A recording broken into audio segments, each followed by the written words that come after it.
So I promised you guys that I would take you every step of the way on my new home purchasing journey. I said I was going to be buying real estate here, even in this market, as long as the numbers worked out. And we just went under contract for a home. So let's talk about it. Hello everybody, my name's AJ and this is the Wealthy Idiot Show. Before we get any further, please make sure to destroy that like button for the YouTube algorithm. It helps us spread our message of financial peace, and hopefully we can hit as many people as possible with all of your help. And thank you to everyone who has supported us thus far. I appreciate it tremendously. I've been taking you guys through a journey of this home purchasing process. So I wanted to make sure that you could see kind of every bit and every step of the way as we look to purchase a new investment property, in case you're interested in doing something similar. So I want to recap some of the videos that we've done so far. If you're interested in any of them, they'll be in the comment section below. Go ahead and check them out. But the first thing that we did was crunch the numbers. We sat down with a spreadsheet and figured out how much we were going to make, how much we were going to spend, and when it made sense as far as how expensive the property was, how much we're taking out a loan, etc. It's a very complicated process, but we finally figured out not only what our kind of limit is for what property to look for, but we also figured out how much return on investment we would get by making this home purchase. And we figured out that we could get about 24% return on investment, even with the market the way that it is. That means we put money in, and just in the first year, we returned 22% of our money just from that investment. So the next thing that we did is try to figure out how to get lending. So I talked to you guys through the lending process, what it might take to get some financing, and we went over some pitfalls and some things to watch out for. And then finally, I showed you that I was locked into a finance of about 6% interest. That still holds true to today, so I'm excited to be able to purchase a home with a 6% rate for right now. And at some point in the future, we'll go ahead and refinance so that we can make as much money as humanly possible, assuming the rates go down at some point, which I assume that they will eventually. So there's a number of factors that can affect your interest rate as you're looking for a home, and they're affecting mine right now as I'm trying to get pre-approved for a loan. Then I took you on a journey of a home that we put an offer down on and got rejected for. It was a little bit wild and it required a lot of work. And I thought, hey, maybe these guys understand that there will be a lot of work that needs to go into this property. So maybe they'd be willing to sell it to someone who understands that work and maybe can do something with that property. And it turned out that wasn't the case. We offered what we thought was a fair price, and the seller came back and offered about $5,000 less than the advertised selling price, the listing price. So we figured, yeah, that was going to be a shot in the dark, and it didn't end up working out.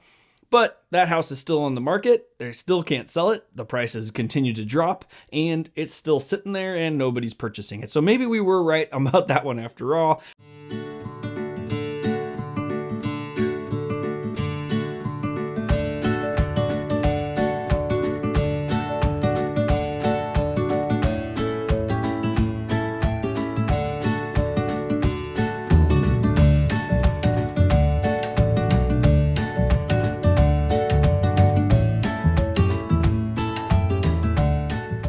But it's okay, because today I want to take you through the property that we just went under contract for. We're extremely excited about it, and I want to tell you all the details.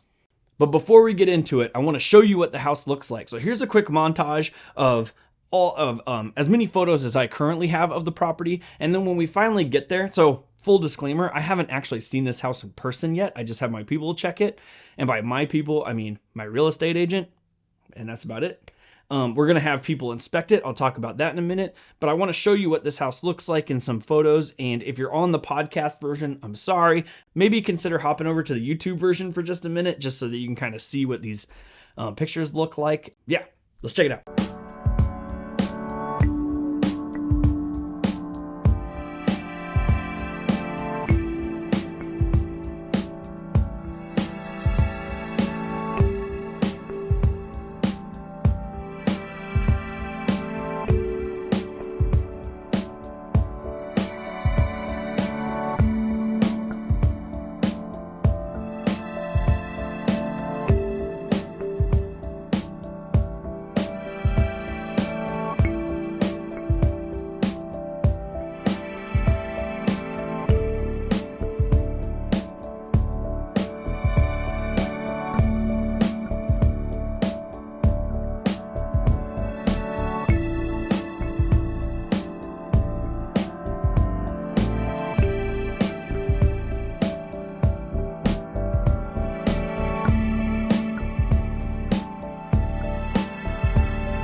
So originally this house was listed for $550,000. Looking at it, I don't think it's worth $550,000. They didn't get any buyers either. It sat on the market for a while, and then they lowered it down to $498, which is basically $500. Most people will put like, a max cap on their searches, and so people like to put it under $1,000, like $499 or something to that effect, or $498 to get kind of higher up in the searches and everything. So I think that's what they were doing here. Looking at the property, I think based off of limited information that after I get this property fixed up, it'll probably be worth about $500,000. So this is based off of just my experience of looking at houses and just kind of generally understanding the area as best I can. Like, I look at houses there all the time. I have a few houses there that I'm constantly checking on the values for, and we pulled up comps. So comps are comparables of other houses that are similar that have sold recently. So looking at all that, I think the house could be worth about $500,000 after we put work into it. So I don't really want to pay $500,000 for it. That's what it's listed at now. We looked at the amount of money it would take to get this property up to spec, and I think it's going to take between $25,000 and $50,000 in total. There's some things that are really nice, as you saw in the video. Some of the countertops look nice, the flooring looks good, but there's other problems with it, like popcorn ceiling, wood paneling on the walls, some fixtures got to get updated, maybe some cabinets done. So I don't know how much work it will totally take, but I know that after I put in the money for the work, I want to have spent no more than $500,000 in total. So we expect, and after looking at it, I think the house in its current condition is worth about $450,000. We went to the sellers with that offer and they rejected it, saying, no, we think it's worth more than that. Okay, that's fine. So we sat down and talked about it a little bit more. They counter offered us something really small, like a $5,000 change. So it wasn't that big of an impact. But after my agent started talking to their agent and they had conversations about the comps, we talked them down to about $475. But here's the trick. So here's the thing that works now that didn't work last year. So last year we were required on the house that we purchased, we were required to sign an appraisal waiver. And what that means is that if we put down, like let's just pick a round number, $500,000 for a house, and we said, look, we want to buy this house for $500,000. If the appraiser comes in and says that house is only worth $450,000, they will only lend based off of the value that they appraised the property for, which means that I would then be required to come up with the difference, which would be $50,000. So by signing an appraisal waiver, I essentially told the seller that I would be responsible for whatever the difference was, and I couldn't back out of the contract simply because the appraiser determined the house was valued lower than what it is that I'm trying to pay for it. Now that the market is kind of flipped and it's kind of a buyer's market, we no longer are putting out appraisal waivers. So what's happening now is appraisers come in, they appraise the value of the property as less, and I have the option now to back out of the contract if that occurs. I'm not required to stick around. So we put down on the contract, we're going to buy it for $475,000. However, I know that the appraiser is going to take a look at the property and come back and say, hey, look, some work needs to be done. It's not actually worth $475,000. It's probably worth closer to $450,000. And if that's true, not only does it really vindicate me, in my opinion, about my ability to estimate the value of homes, which I would be ecstatic about, it also means I can go to the seller and say, look, this is the actual value of your home, and that's the price that I'm willing to pay. And if we find any other kind of issues, like major repairs that need to be done, we can also tell the seller that we want those amounts knocked off of the price, or we walk away. And what that tells the seller is that even if they think their house is worth more, appraisers think it's worth less, and they're going to have a hard time selling this home to anybody at a rate higher than what that appraiser appraised it for. So even if I was to back out of the contract at that point, they'd essentially have to sell that home for the value the appraiser put it at, minus any required repairs. So what that means is the seller will most likely come back and say, hey, look, I don't want you to pull out of this contract. I'll go ahead and knock the price down. Let's make an agreement about it and we can all move on. So I think that we're going to end up getting this house for what I wanted it for, which was $450,000, maybe even less if we find some major things to repair. And I'm very excited about that. We get it all fixed up, and I will definitely show you the final results of how this house looks once it's all fixed up and it's put out on Airbnb. So whenever a house goes under contract, the real estate agents will agree to a title company. A title company is a middle company that handles all the paperwork and the money in between all the parties. They're agreed on and you signed an agreement ahead of time, so even before the offer gets signed, to make sure that all parties agree, this is a good third party to go to. It makes it really easy for everyone. I just deal with the title company deals with both of us, and then at the end of the day, we'll go to the title company to sign the final paperwork on the home and ultimately close the contract, and they will be the ones responsible for making sure the payout gets to the seller. One of the things that you have to do almost immediately is send in the option and earnest money. So every state is a little bit different. In the state of Texas, you're required to have option and earnest money. Both of this money can be can be returned to the buyer in some very specific cases, but most often not. So the option money is money that is held by the title until the end of the option period. And what that means is that the buyer and the seller have the opportunity to set a length of time in which they want to check out the home. So we said, option period is 7 days, 10 days, something to that effect. We signed up an inspector to come in before the end of the option period. And if it turns out that this house is just something we don't want to deal with, like the inspector checks it out and it's just not good, then we can go ahead and pull out of the contract. The title company will give us back our option money. If we hit the end of that option period and everything looks fine, then that option money will get sent to the seller, and that seller has the ability to go ahead and cash that and use that money however they want.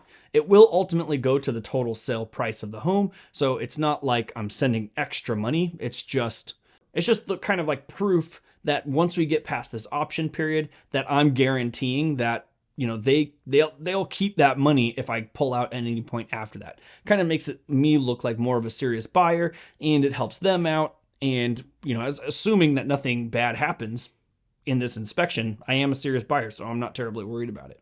The other one is earnest. It's similar. It's an amount of money that we send off, the title company holds on to until the end of the contract. It also goes to the purchase of the home. And it's another one that there's very specific conditions that I can get that money back, but they're pretty limited. So it basically tells the seller, I'm a serious person. I have all the money, I'm willing to send it. And then they can feel comfortable that this process will go through to the end. Because you have to remember that they are also going to look for another home. So if they're leaving their home and they're going to go buy another property somewhere to live in, they need to make sure that the seller is actually going to, follow all the way through, and they want that to be true. So they want to be comfortable with that as they go off to find a new home to live in. So we also scheduled our inspector to come this weekend. Excited about that. And I'm also talking to my lender. So if you get lending for a purchase, you get a pre-approval. You send a lot of documents in to get pre-approved in order to purchase a property. You have to update all those documents again once the actual offer goes through. So things like the last 2 months of my pay stub, they were the last 2 months of my pay stubs whenever I got the pre-approval. I have to go update those now. So a lot of work is going to be done on that to make sure my lending is all squared away. And finally, something interesting that occurred is that the seller wanted to actually close in the middle of January. So that's 2 months away. Thought that was interesting, but it's not uncommon. So one other thing that these sellers can ask for is what's called a rent back. They could say in the contract, we want to sell this home. It's your home on this date. Let's say it's like end of November, but we want to live here possibly up to X amount of time. So they usually put it in the contract.